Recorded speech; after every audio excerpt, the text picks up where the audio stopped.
We're heading to the bird show. So let's see what's they've got for us in there. Okay, so this is the entrance.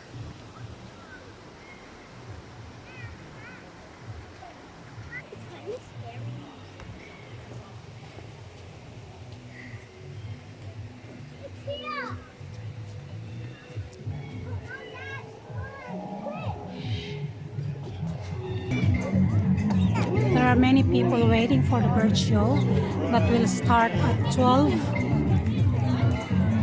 noon.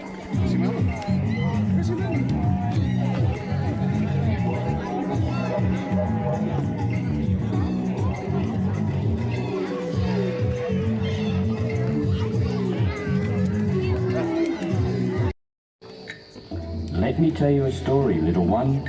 Long, long ago in the dreaming, there came a falling star of great force named Bira.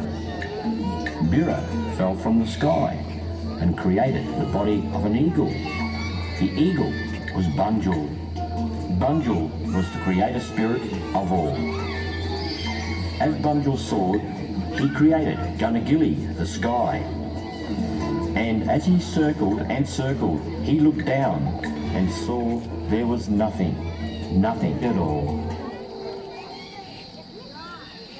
Swooping down from the sky, Bunjil blew air from his beak and created Mother Earth. He then created all living things, trees, mountains and animals, including Mindy the snake, Ingalinga the echidna, and Wang the crow. Did Bunjil make any other birds?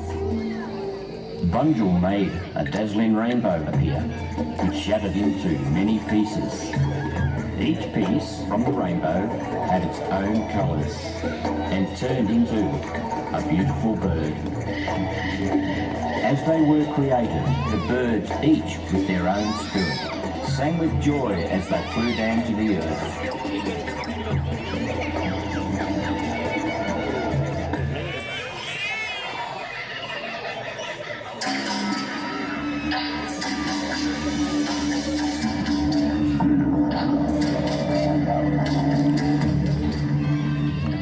From the dreamtime until today, people have watched birds fly and marvelled at their beauty, their grace and their power. Australia is fortunate to be the home of over 750 bird species, many of them unique to our land. From large predatory birds to rapid flashes of colour, birds fly around our farms, share our suburbs, keep watch over our cities, visit our gardens and enrich our lives. From ancient times until today, these spirits of the sky have inspired our imagination and wonder. Womanjika, and welcome to Spirits of the Sky here at Healesville Sanctuary.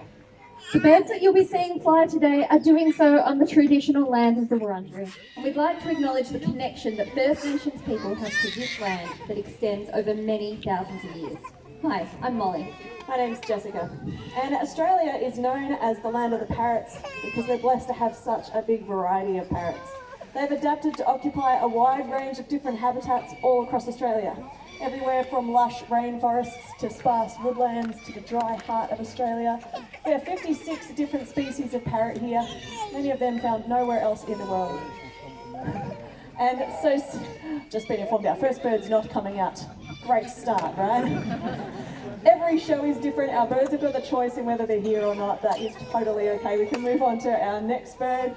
So some of the birds you're going to be seeing today are threatened in the wild, and this next bird is endangered in the wild. They need really large territories in order to survive, and they need that territory to contain big, old-growth trees for their nesting hollow. It can actually take about 150 to 200 years for trees to form hollows big enough for large parrots to nest in. I'm really hoping our next parrot's going to join us, otherwise this show's going to be a whole lot of me talking, a whole lot of imagining birds. So cockatoos are the family of parrots that have a crest. Those are the specialised feathers that they have on the top of their head. They can use those, raise and lower them for communication and expression, so they can show alarm or talk to other birds as well. Here comes our red-tailed black cockatoo. This one's name is Karak.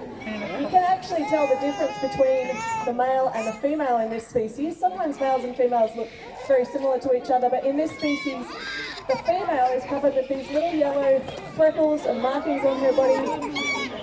The male that's landed just over here, he's got solid black all over his body and a big red band in the middle of his tail, whereas the female red-tailed black cockatoo, when you have a look at her tail when she takes off up here, you can see she's got stripes of orange and yellow. I say when she takes off up there. Are you ready? Good job, girl. So I reckon that might be the prettiest feather of any bird, is the tail feather of a red-tailed black cockatoo. They hang out in pretty small flocks. They like chatting to each other all the time, and they do like to make a mess stripping bark and branches looking for grubs. Now there's 5 different species of black cockatoo throughout Australia, and the red-tailed black cockatoos in southeastern Australia have suffered a loss of their wild places, so they are an endangered species in Victoria. Some of the birds you'll be meeting today are a little bit more successful. They've learnt to adapt and live alongside people, so they're a little bit more readily seen. And our next bird is one of those examples. They can be found across many parts of Australia. All of our birds are taking their time coming out today, but have a look underneath this one's wings. You can see the soft yellow feathers in there, but it's their beautiful crest that gives this bird its name. This is a sulphur-crested cockatoo. This one's name is Poison. You're always welcome to let our birds know if you think they've done a good job as well. Thank you so much.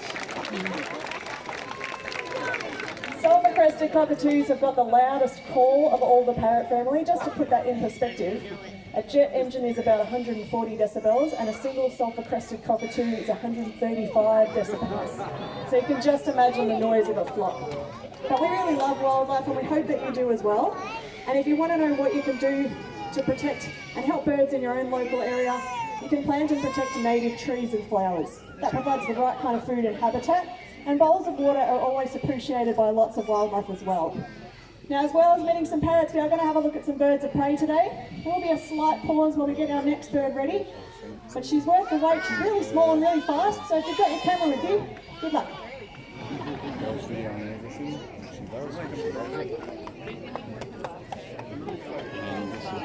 About 140 grams. This is Rusty, the Australian kestrel. Now, as she flies around, you can see right away she's got very long, almost blade-shaped wings. Those wings are really fantastic for allowing her to reach really high speeds in the open air as she chases around after her prey. This wing shape is a really common feature of the falcon family, where they often chase a number of other birds. They'll chase small songbirds through the sky. They'll even pluck dragonflies out of the air. They are incredibly manoeuvrable in the open skies. But they don't just dart around like this all day looking for prey. They've got a few other hunting strategies as well. One of their favourites is to find a nice high perch, just like the one Rusty's on at the moment. And once they're up there, they'll keep a close eye out for any prey to appear down below that they can drop down on when they're nice and ready. Now, when they're up there, things that they'll be looking for include small lizards. They love lizards that come out to bask in the sun. Even mice, as they forage or go between different grasses, they'll absolutely love to hunt some mice as well. They've got a really, really varied diet. They're not like other falcons that are really specialised into only eating things that they find in the air. Now, they're really manoeuvrable in the sky. There's one other kind of hunting that kestrels really commonly do, and hopefully Ralph will show it to us shortly. It's a stunning flight from her today. That final style of flight that you see kestrels doing is called a hover behaviour. Now, when a kestrel hovers, what it'll do is it'll position itself several metres above the ground, often quite high up, and it'll fan out its wings and tail, making really minute adjustments to the overall shape of its body to allow itself to be held up in the sky. Its head will remain perfectly fixed in position whilst it hovers like this, even though its wings and its feathers might be moving really rapidly to hold itself in position. Now we'll see if Rusty wants to go up to the best spot for her to hover. There we go. She will have to work a bit harder to hover today. There's not a lot of wind. On windy days, the wind gets under their wings and really holds them up in the sky. But today, she's going to have a flap and back flap. Look at that height. And now she just holds just like that. That's exactly what they do in the wild. Yeah, she deserves a round of applause for that. Fantastic job. That hovering is one of the most popular styles of hunting that you'll see kestrels employing. They use it really, really widely. So if you're ever out in the country, you know, as you travel around the Yarra Valley today, do keep an eye out for kestrels. You'll often see them hovering along roadsides. They're one of only 2 species that hover around here. And you can tell if it's a kestrel, it'll be kind of this browny colour on top, and it'll have that thick black band along the base of its tail that you can see Rusty has. Now, she has been an absolute little pocket rocket today. She's done a fantastic job, and it's time for Rusty to head up home. Thank you very much, Rusty.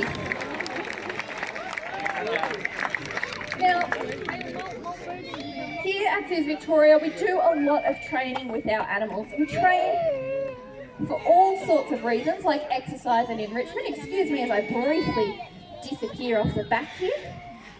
But one of the reasons we really like to train, and something that we'd really like to talk to you about today, is how we train animals to participate in their own healthcare behaviours. Animals that participate in their own medical treatments tend to be really calm and have much better recovery outcomes than animals that are required to participate. Now, a lot of our birds either came in from other zoos or were born here, but some have different origins. The next bird to be joining us came in about 13 years ago with some ongoing health issues, which means that she's not a candidate for release, but she's been an absolute star of our presentations for many years since. She lives with us now, and this is Fergie, the long-billed Corella. Fergie. Now, there are lots of things that we can ask Fergie to do to make sure that she's really in tip-top shape. Of course, being a bird, it's really important that their wings are in good condition so that they can move around. So to assess the condition of Fergie's wings, we can ask her to show them to us. Just like that, gives us a really good sense that all of her flight feathers are in good condition. Yeah, she's doing a great job. Now, another thing that we can ask her to do is show us her movement by turning around just like that. Not only can we get a sense that she's moving nice and easily, but we can also have a look at the condition of her feathers on her back. Now, another behaviour that we've been working on lately with Fergie is getting her to show us the bases of her feet. Just like us, it's kind of hard to see under there sometimes, and it's really important in perching birds to get a sense that there's no sores or anything developing, so we can ask Fergie to show us her feet one at a time. Good job, Fergie. Fantastic. Yeah, she's doing really well with that one. Now, having a bird that's comfortable stepping up to the hand is really important. It means we can really easily move them between environments. We can take them up to the vet for a quick check. It's also how we get our birds to show us whether they're willing to consent to the training that we're doing or not. So we never force our birds to do anything, and people ask how we get them to kind of tell us whether they're willing to participate or not. And it's really simple. At the beginning of the session, we'll start by asking the bird to step up onto the hand. If it steps up willingly, then that's an indicator to us that they're ready to proceed with the training today. If they don't step up, then that's a no from them, and we're not going to force them. So that step up behaviour looks really simple, but it's very, very important. Now, Jessica talked a bit earlier about parrots and some of the unusual things about them, how they move through their environment. Our captive birds, we want to make sure that they are moving in those really interesting and unique ways that they would in the wild, that they're capable of it. So something that we can ask Fergie to do is hang upside down, just like that. That's a very natural pose. In the wild, they do that for all sorts of reasons, like reaching down to get nuts or simply climbing around their environment. So we like to make sure that she's just as capable of moving around her environment as she would be if she's a wild long-billed corella. Now, she has done an amazing job. It's time for her to head off home. Thank you very much, Fergie. Now, we're doing medical healthcare training across all 4 of our properties, Kyabram, Melbourne Zoo, Healesville, and Werribee. There's really a lot of very interesting things that we can get, that we can ask our animals to assist us with. We can train lions to swish their tails under doors so that we can do voluntary blood draws from them. Here at Healesville, we even have training that we do with our quoll, where we can get him to station in a particular spot so that we can listen to his heart with a stethoscope. There's lots of really cool welfare training.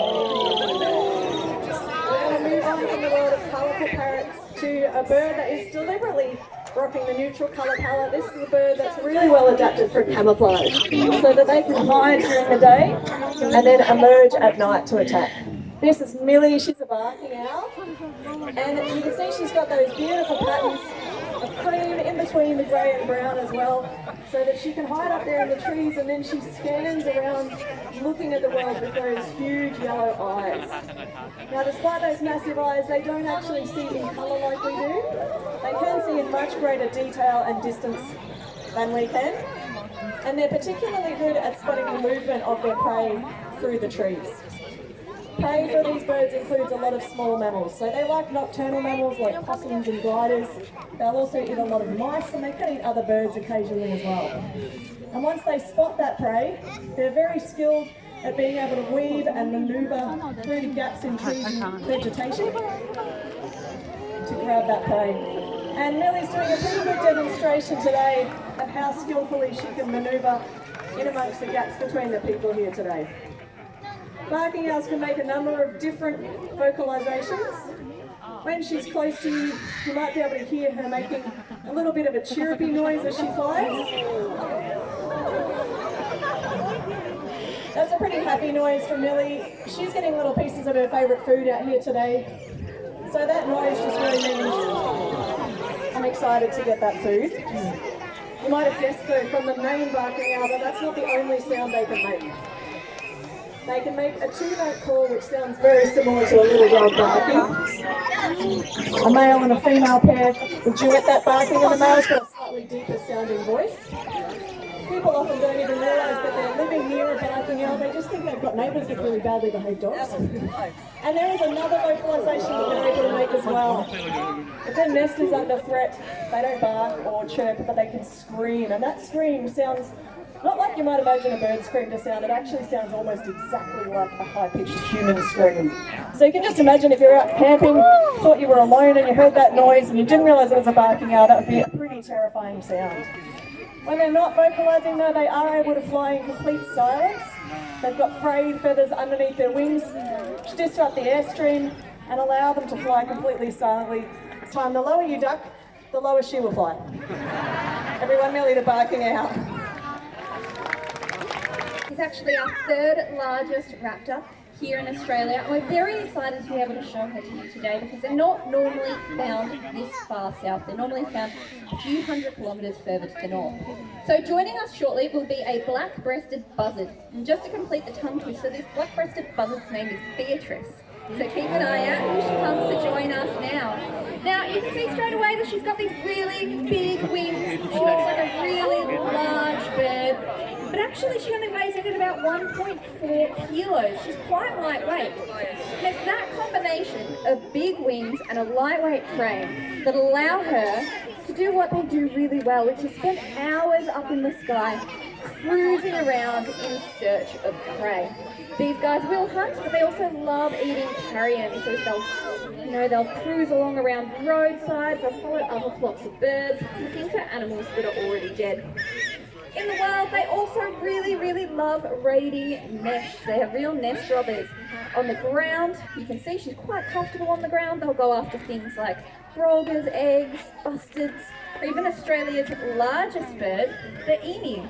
So we're going to see if Beatrice wants to show us how they get into an emu egg today, which is quite a challenge for a bird this size. What she does is she finds herself a tool, which she'll hopefully pick up. Do you feel like picking that one up? No? How about this one? Let's try this one. Picks up the tool, brings it over to an emu egg. We have a replica here for you today. Lines it up, and scratches it open really expertly. Good job, Beatrice. Got some food for you there. And this, you might think that this is a behaviour we've trained her to do. We haven't. It's completely instinctive. In the wild, you give a black-breasted buzzard a rock and an emu egg, and they just know what to do with it. It's a really incredible behaviour.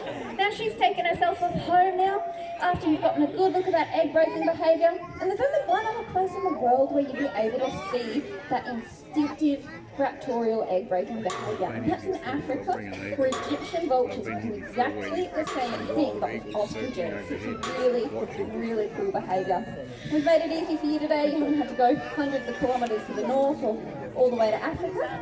But before we bring out our final raptor, we do want to take a moment to say, if you haven't seen our shows before, you may not realise it, but we can fly different birds in each and every presentation. Now, the reasons for this are quite complex, but one of the ones we really follow is that we never require our birds to come out here and fly. If they choose not to engage in the presentation, that's completely fine. And in fact, we think that adds a bit of fun variation. You never know which birds you're going to get on any given day, and each time you come, you might be lucky enough to see some birds that you haven't seen fly before. And we wanted to take a moment now just to say thank you so much for visiting. We do a lot of important conservation work here at Healesville, and we breed and release a lot of threatened species. So animals like Tassie devils and leadbeater's possums, as well as some of the world's most endangered birds like orange-bellied parrots and helmeted hornets. In particular, today we'd really like to thank our Zoos Victoria members for joining us. We know some of you have been with us for many years, and we couldn't do the really important conservation work that we are doing without your support. We really appreciate you being here, and we hope that today you're enjoying the benefits of our Zoos Victoria memberships. Now, here we have Callista, the sulphur-crested cockatoo, who's got a message for you, hopefully. Oh. Thanks very much, Callista. Now, once we've headed off home, nice and safe, we will bring out our final raptor. So do keep your eyes on the skies.